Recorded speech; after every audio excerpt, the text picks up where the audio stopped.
guest today, and you'll hear words like brilliant, one of a kind, totally insane, whacked out of his mind, and pure genius, which are all good descriptions, don't you think? Really? He's one of the best. Yeah. He's a great actor. There's a lot of great actors in there. I think sometimes he's been possessed by the spirit of a 45-year-old Jewish accountant. It's cold, man. It's cold. That's right. Like a cold where your nipples become diamonds. I'm a player, and in the sense of just in the process of playing, you can talk about some interesting things. You know. So I live in San Francisco, which is boys' town, to say the least. Sometimes it's an amazing place. I feel like I'm Shirley MacLaine.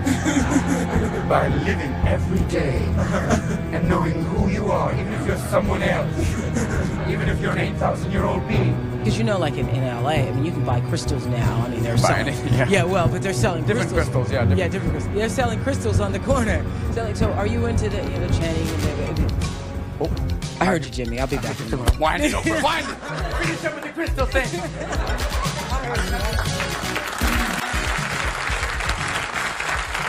So we're talking about crystals and channeling and all that. Where do you think your blessings come from? I mean, or do you think you're blessed because everybody I think it says... is kind of like channeling. It's kind of like a combination of channeling, possession. I don't know. When you get into a character, it is like... I'm tired. I will say good day to you this day of your time. How are you?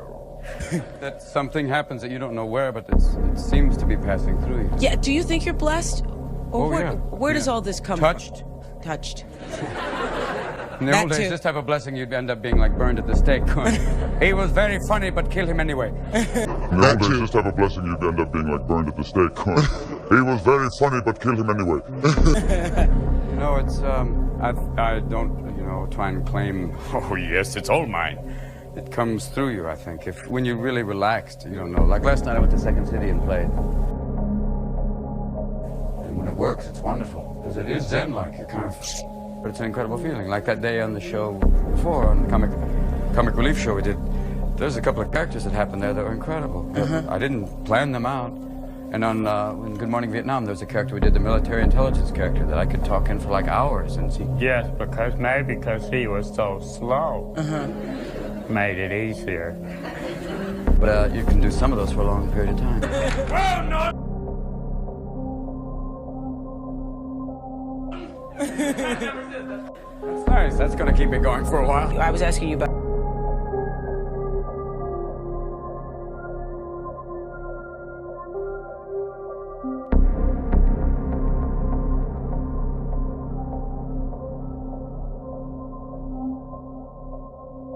and your understanding of the...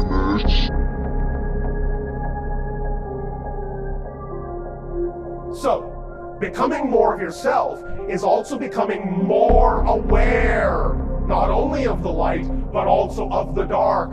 The more aware you become of the light and the dark choices, then the more you can choose openly.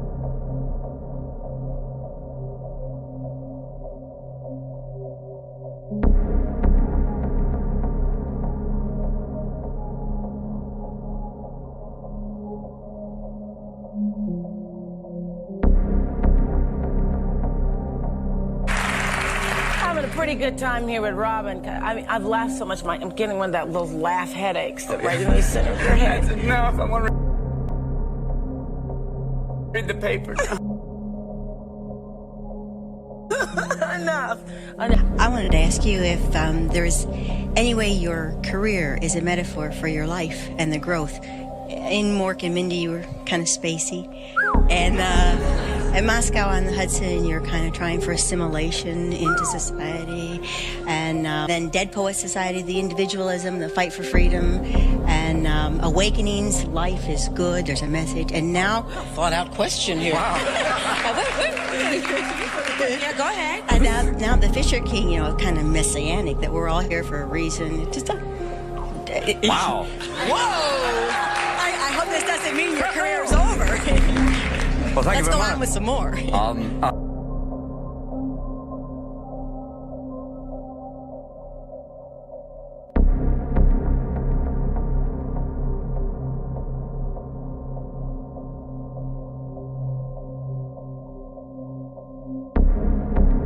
Thank you for giving me those qualities.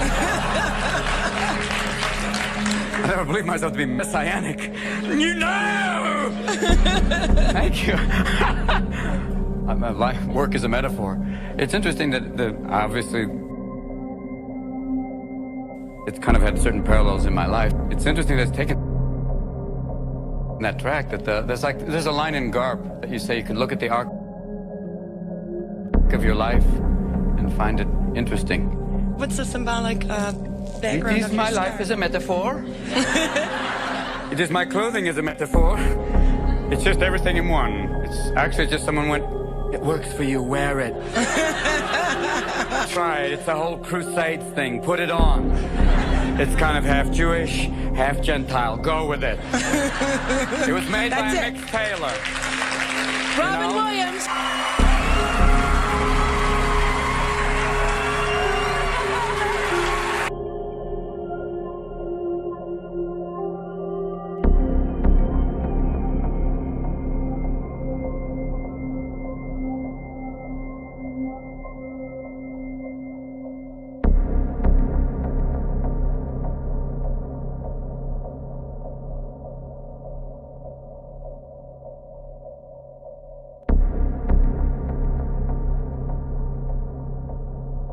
Talked about this once, that there is a thing when you create, when you find that little... I first and foremost, once again, thanking each and every one of you for co-creating with us.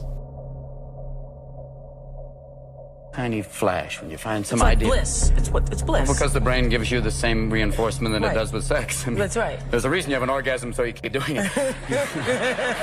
So they reinforce, so we have more of us. That's right. And the reason the brain gives you a little hit of endorphin when you create is just to keep you going, here's a taste. Yes. Keep creating, you get another taste. That's why Einstein was going, Boy, am I happy. That's why Einstein was going, boy, am I happy. look at this one theory, and boy, what a height. So that's part of it. And so are you happiest when you are creating, when these... Yeah, there's something that happens all that this stuff is coming out of it you? comes through you. I mean, it makes it sound like a bowel movement again. Oh, I'm having a creative moment. That it, basically, when you're really firing and it really works, it's like musicians have said it, or writers say it, it's just, you're just channeling. But without that sound like the, my name is Lazarus. Or those guys who say they're channeling 3,000 old beings, but they sound like they swallowed a vibrator. I know. My name is Lazarus. No way. It's truly that's why you say that divine inspiration, where it just passes. You're just letting it through you. You're so open that these ideas come to you. It's the point where you do the disclaimer, please don't try this at home. I mean, it actually is. It's pretty dangerous, like he said, and you can get... yeah, there's something about it that's really, quite, especially in these times, when you think of what's been happening. But what they're really asking you is, what religion are you? Yeah, right. And then you then say, I'm Jewish, look. Right, yeah. And then they say, is that some sort of Catholic? And then you have a fight, yeah. That's like, what are you? I'm some sort of Catholic. I'm Episcopal. I'm Episcopal. It's Catholic light. I don't know. I think some sort of Catholic sounds like a great way to- Lifetime movie. Yeah. Some sort of Catholic. Some sort of Catholic. Same religion, less pedophilia. Call me. Right there.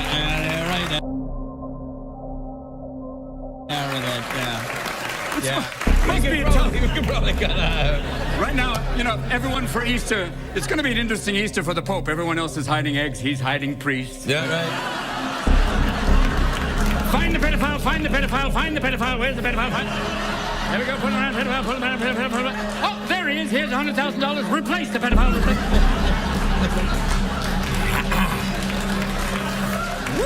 Hang on, just give me a sec here, all right? Give me a sec. CBS doesn't endorse the views, Mr. Williams. All right, Gary, you're all right. Before...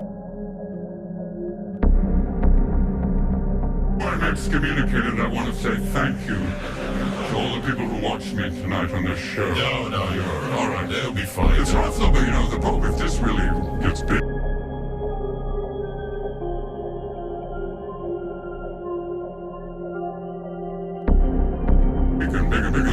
It's a pretty big story. Yeah, but he can't resign. The Pope's not resigned. They stay until, our secret societies. But the basic story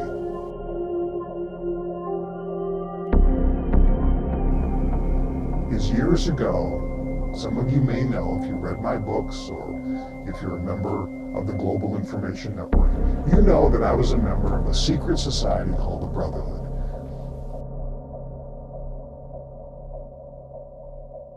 Now, people sometimes poo-poo that or laugh that off, but listen, it's high-level Freemasonry. For years, people say there is no thing as the Brotherhood. There is.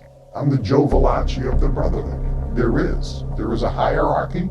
It works with members of Skull and Bones, with members of the Trilateral Commission, with members of all of the other groups, most of which work together. But there's sometimes infighting, but there is a group. And as a member of this group, I had big advantages. I could call people and meet people. I was given advantages in many areas. Worldwide, I traveled to 60 countries around the world being a member of this group, doing various things, which I can't discuss at this time. Most groups believe that genetically there are people that are superior to others. Genetically, that there are people that should be in control of the world and others should be, in effect, the slaves. That's the general feeling. The general feeling in this group is there's a dividing line, genetically, and it's genetic, they believe, between the haves and the have-nots, and it should always be separate. Look at the snail's pace with which civilization has evolved in the 10,000 years before science. Millennia of having to entertain ourselves with campfire stories, and then suddenly, in the past few hundred years, boom, Mike and Molly.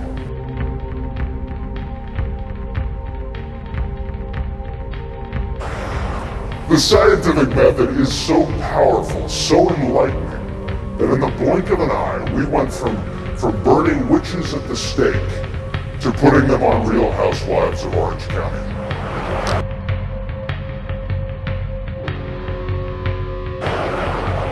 But we live in an era in which science is still being challenged by ignorance and fear.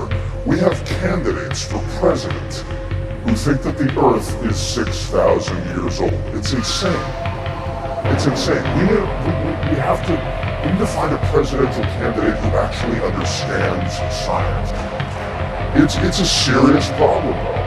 Heavily supported scientific precepts are being doubted because somebody read something online that scared them. I had a conversation recently with a mother who does not plan to vaccinate her child. Now, this is a problem among a lot of liberals, just so you know. I'm not only going after the conservatives here. Both parties have their meatheads.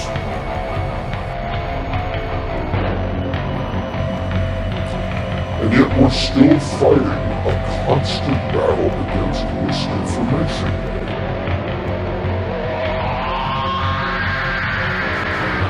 Also, you ever notice the same people who think climate change is fake think pro wrestling is real?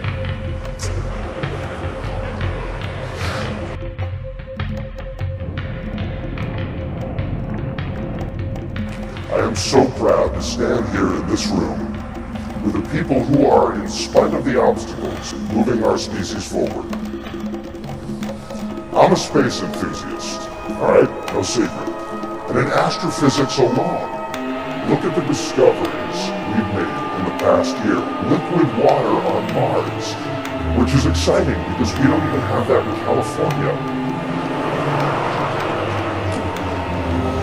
We discovered that one of our comets is literally spewing alcohol at the rate of 500 wine bottles a second. That's great news. And there's also an asteroid just beyond Jupiter that's spewing crystal meth. Some of the old men used to say things like this: Any conversation in which Christ is not the center of that conversation is folly. That can be taken to an extreme. And how... I mean, God really drives that topic home about the words of our mouth. You know, he even says that the words of our mouth are life and death. I mean, it's really heavy that we can actually speak life or speak death into people through our words. It's a big responsibility, and most people aren't aware of the weight. And so they just kind of let anything come out, right? The earth, is the earth flat or is it a globe? And there's a growing community of Christians that claim that the Bible teaches in a flat earth. Now these are all interesting and important topics. These are all non-salvation issues, meaning this doesn't affect your salvation. But the salvation question in how are we saved and who is this Jesus is paramount. That is the absolute foundation of Christianity. And that we have to get right. All the other stuff, that's all details.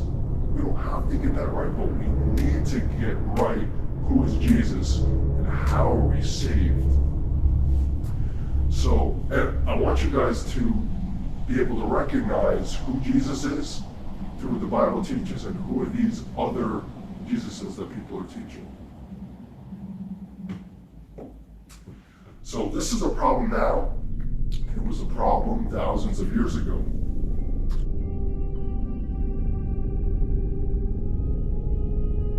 It's crazy. 8 versus the world. Hey, bro, I responded to you here on Skype, but we'll get in touch really soon. Rumors has it that evil twin vigilant Pharisee Wario is part of all this censorship. He really is, man. He's definitely up to his shady tricks. I love your comments, brother. Oh, man. So. Okay.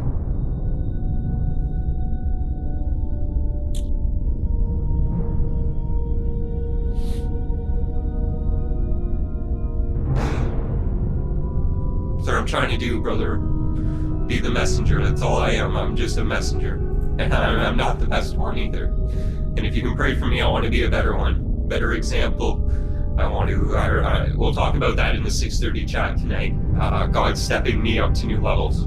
God's stepping me up to new levels. God's stepping me up to new levels.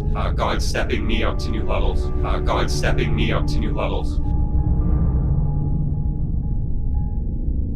And he showed me a really amazing truth. And it just really, it's no fun that the enemy's trying to take this, steal this. He's always trying to steal, kill, and destroy. And he's trying to steal, kill, and destroy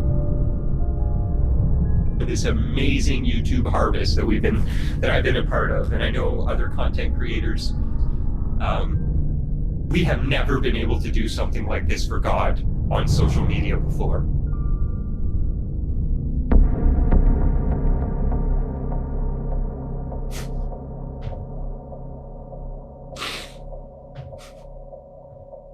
Ah, that devil, I can't wait till he burns. You know, that'll be a great day. Oh, devil. Daddy's mad at, my daddy's mad at you. But any weapon formed against us will not prosper. And God's purposes will always be fulfilled, no matter what persecution we go under.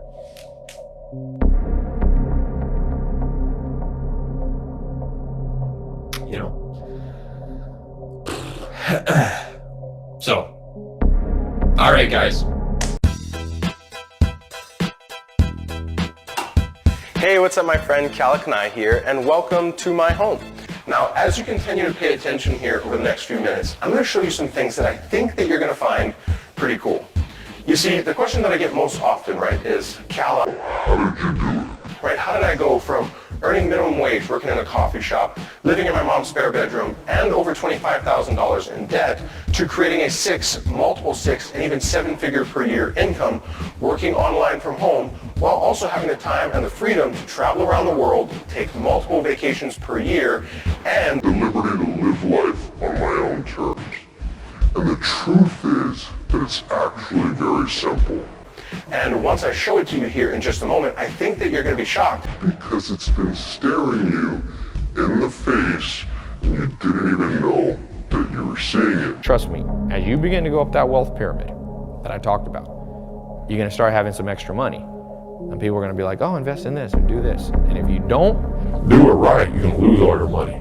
But by understanding these simple principles that I'll show you, this idea meter, it'll keep you not only making money, but keeping your money.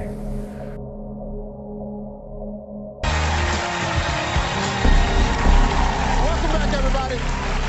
You know, folks, I'll admit it, my life is going really, really well. Many of my dreams have come true. And there are plenty of you who've got huge aspirations and for success too. I get emails and tweets all the time from people. So many people asking how I did it. I try to share the principles of success whenever I can, because I have not gotten this far without learning the principles of success. And over the years, I've just realized that common sense just ain't that common. So with that being said, to me, the way that I like to explain consciousness, what it is presence. If you guys have heard me talk one time before, you've heard me say it one time, many times, over and over again, that consciousness is the key to what I do as a medium, channeling spirit, connecting to the information of the universe. It's all about consciousness, and to become conscious requires presence. Right before I go to the indoctrination center to get educated. Hello, America. There are a few working parts to a puppet show. There is the puppet master here. There's the stage. There's the audience. There are the strings to each puppet. And then there's the story. There's also why. Why is the story? Why is the show happening? What is the puppet master? What is his motivation? Is it for the money? Is it for entertainment? Is it personal gain? What is it? Make no mistake, we are watching a show. The stage is the world. It's television, it's newspaper, it's speeches, it's the political elections, it's what's happening in Washington. You are the audience. And like any good show, they do have one goal in mind. They want you to feel something. But most shows don't have a hidden meaning behind it. They just want you to laugh. They want you to be entertained. This one, not so much. At the end of the show, you have a choice to make. They want you to get up from your seats. Of course, they have in mind what they are planning on you choosing. And they are just using this stage to try to make the case and convince you of it. It's really propaganda. Anything as massive as the Earth, shaped like a flat disk, would, under its own gravity, naturally collapse back into a ball. This is why in outer space, everything more than a few hundred miles in diameter is round. Or so we've been told. What if gravity isn't real? What if the Earth is in fact flat and science has been wrong all along? It's a misconception that Christopher Columbus discovered that the Earth is round. Virtually every scholar and major religion in the West accepted Earth's rotundity since at least the time of the ancient Greeks, who, for instance, had noticed that boats disappear bottom first when sailing away. That's funny if you're scientifically literate.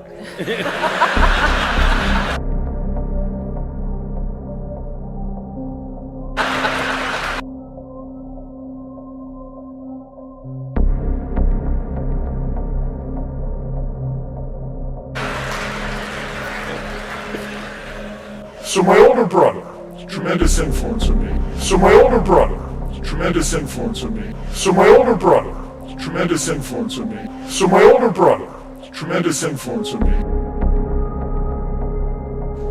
I want to tell you a story about one such example. Cuckoos.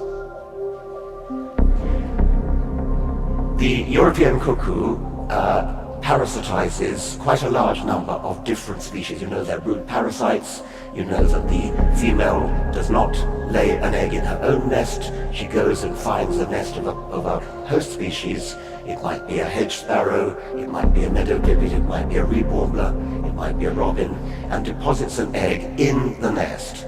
Having removed one egg from the host nest, the young cuckoo hatches out first before its foster siblings, and then the first thing it does is to toss out the eggs of the other of the foster species. The young cuckoo, the first thing it does, it gets the egg into a sort of hollow in its back, and it shuffles its way backwards over the edge of the nest, tosses the egg out.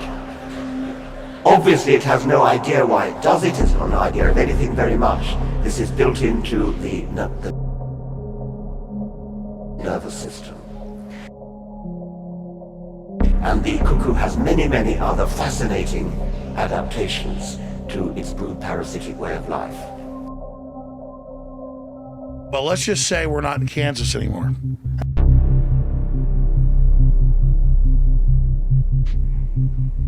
And so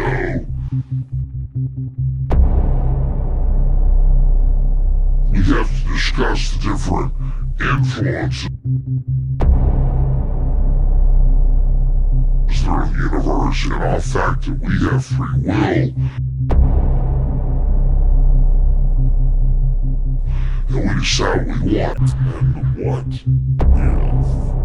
if standing for God in the midst of persecution actually will result in your or a loved one's death? At Johnny Basher via Twitter wants to know what would happen if the Earth stopped rotating for a second. Oh, yeah, that would be disastrous. Disastrous, because right now, here in New York, you can calculate at our latitude, we are all moving with the Earth at 800 miles an hour.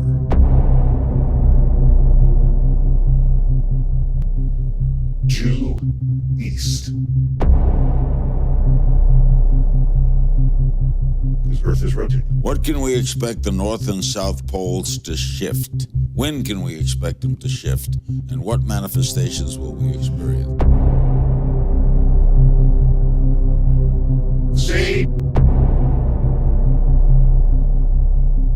don't shift.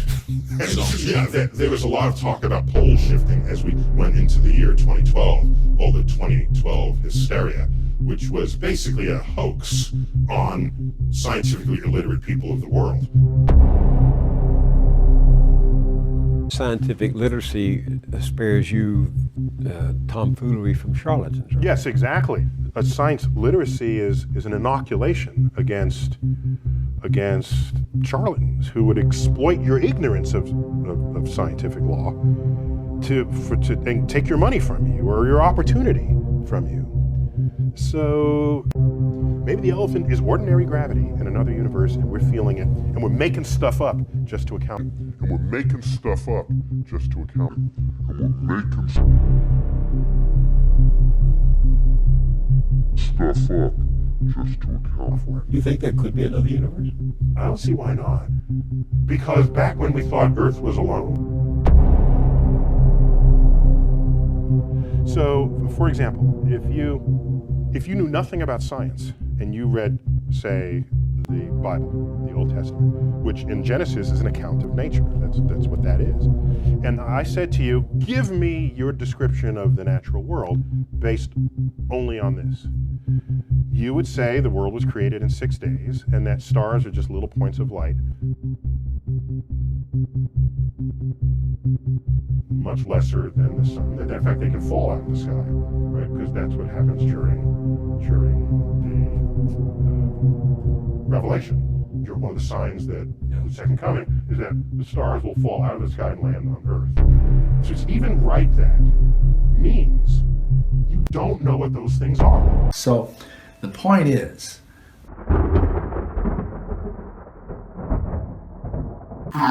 something extraordinary happened there. And I would submit to you that the reason that they were with one accord is that back at that time, they were all focused on Yahushua. They weren't focused on dogmas or doctrines or theories or even each other's personalities or egos. They were focused on him. And because they were focused on him, they had a remarkable ability, which at the time I likened to a laser. They could focus their prayers and they could receive the promise that the Father had bestowed upon them, earlier in the season. And they received the gift of the outpouring of the Ruach. Now, the other thing is, there was no dissension back then about the scriptures. They were all using the same scriptures. And this is, many of you know, is a key point in our ministry, is that we feel part of the problem is that there has been a battle of Bibles emerge in the last, century or so. And that has caused great confusion. And of course, where does confusion come from? Confusion goes all the way back to the Tower of Babel. And I would submit to you that these two events, the Tower of Babel and Pentecost, are two poles. This is the work of the evil one, and this is the work of the Ruach HaKodesh, the Holy Spirit. And in one case, you have discord and contention growing out of egotism. You all know the story of the Tower of Babel. What happened at the end of it? Their languages were confused.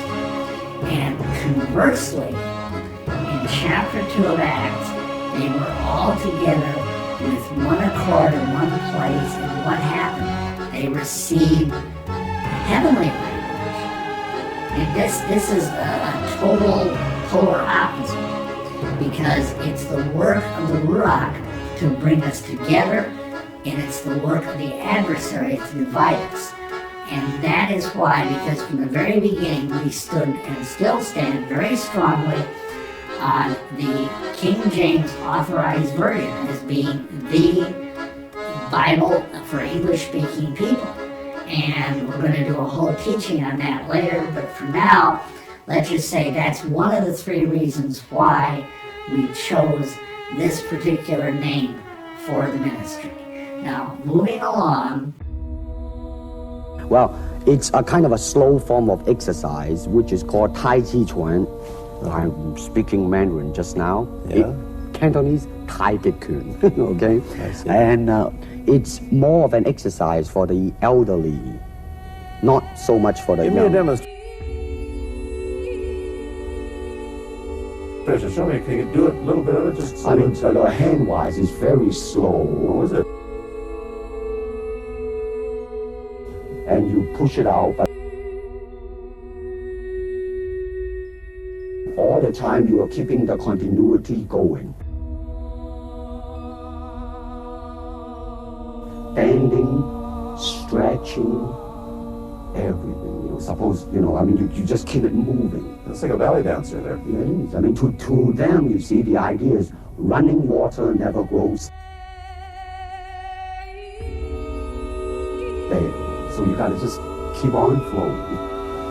This is what it is, okay? You're talking to Longstreet, played by James Francisco. Hi there guys, it's me again, Ryan JC, and in this video what I want to be talking about is the third eye, the pineal gland. Okay. Key, real, Kundalini, and Chi. And I'm sure there's other ways of labeling this life force energy, but the thing is it comes out of all the meridians of your body.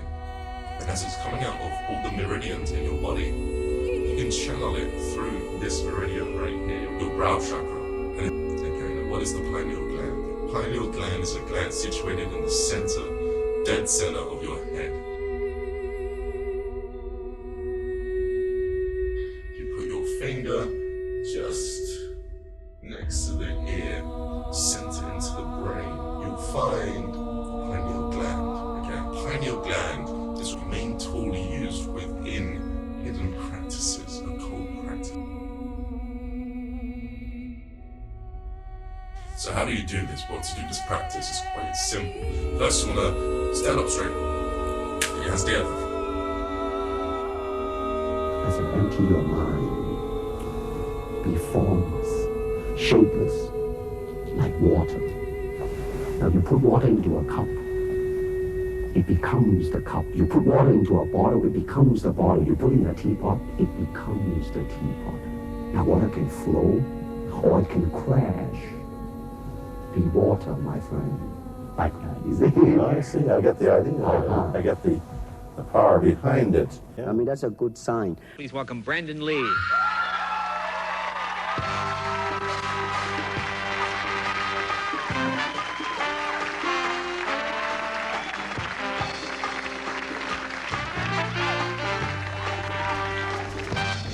Now, a lot of people might not know that Bruce Lee was your dad. When I would watch your dad, I mean, there were so many of those bad martial arts movies. You know, the boom and you know the noise, and they were comical, but your dad really had that stark.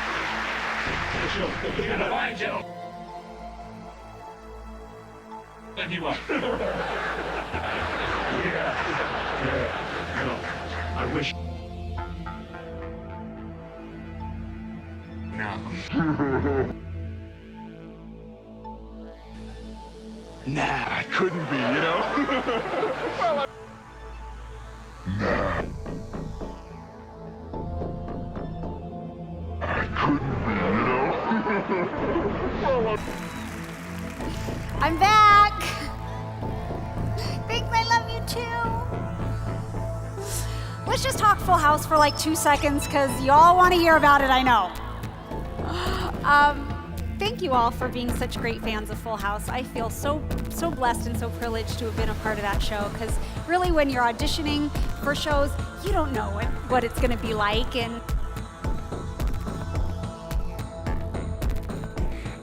I'm so grateful now as a mom that was just such a wholesome family show that I know my kids like to watch when I let them watch TV. And but I'm grateful to all of you, because it wouldn't have been successful without all of you. So just to fill you in, because you all want to know if I still keep in touch with the cast, I do, and we're all great friends. Because the church has strayed away from the biblical way of presenting the gospel, the way Jesus did. So let's look now at how Jesus' approach was radically different from the typical modern methods.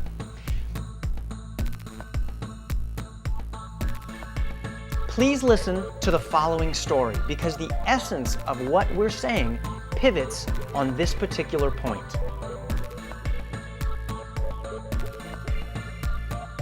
It's a key that changes everything. And that's why the enemy does not want you to get a hold of it. Much of the church does not even know that it exists. That's why we call it hell's best kept secret. So please watch and listen carefully, and don't let anything distract you. Let's just look for a few moments. Let me make it more real for you. A number of years ago, a major denomination.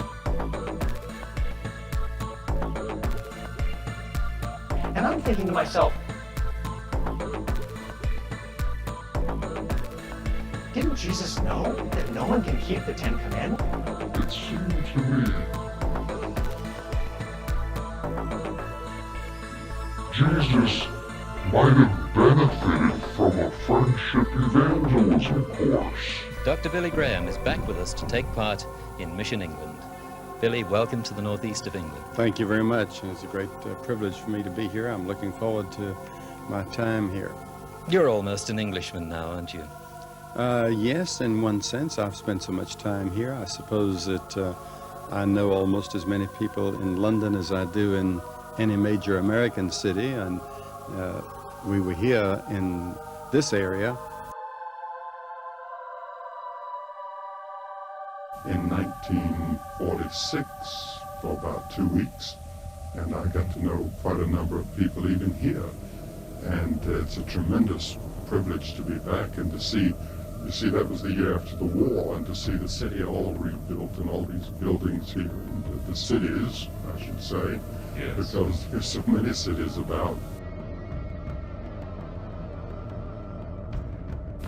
And it's going to be a great experience for us to minister here. How do you keep in touch with what's happening and still maintain the really busy schedule that you Well, I try to watch the news on the television and listen to it on the radio. I take several newspapers every day, and I have some associates that clip the interesting stories out for me, and they give them to me. And then, of course, as you travel around the world, you meet so many interesting people who are filled with knowledge of what's happening in their part of the world. We look at our society today. We look at our schools. We look at our college campuses. We look at the moral breakdown of America. We look at what seems to be hopelessness. We look at the bitter division.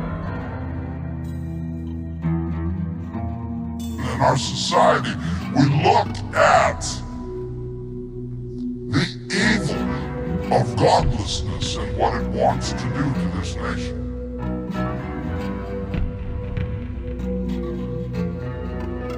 And then we suddenly recognize that only God can make a difference now. Only Jesus can defend his own name. To study and know these things. God does not want us to be ignorant of our enemy. It doesn't even make military logic. When you go to war against someone, you want to know how he operates. You want to know what his strategies are. You want to know how he operates behind the lines. You want to know also what his strengths and what his weaknesses are before you go into battle with him. Well, the same thing. God wants us to be knowledgeable of our enemy. The other thing they wanted to do was they wanted to create a gang war. They wanted to pit the blacks against the whites, the Jews against the Mexicans, and everybody against everybody. And then have them go in and make a huge interracial war, and then they'd step in and pick up the pieces. Prove yourself to be steadfast. It's the idea of going there and remaining there, being firmly and fully settled in. This is a solid, personal conviction that is settled firmly against every assault. And it must be our first response to the heavenly truth revealed to us. So the first is essential for ministry is a steadfastness. You cultivate that over the long haul. Every test is a part of your learning steadfastness. Every event that is shocking and disappointing is all a part of driving you to a more settled, steadfast firmness in your faith. Be steadfast. My prayer for us at DTS is that we would so master the scriptures that the scriptures would master us. So that what goes in is what comes out. My prayer for us at DTS is that we would so master the scriptures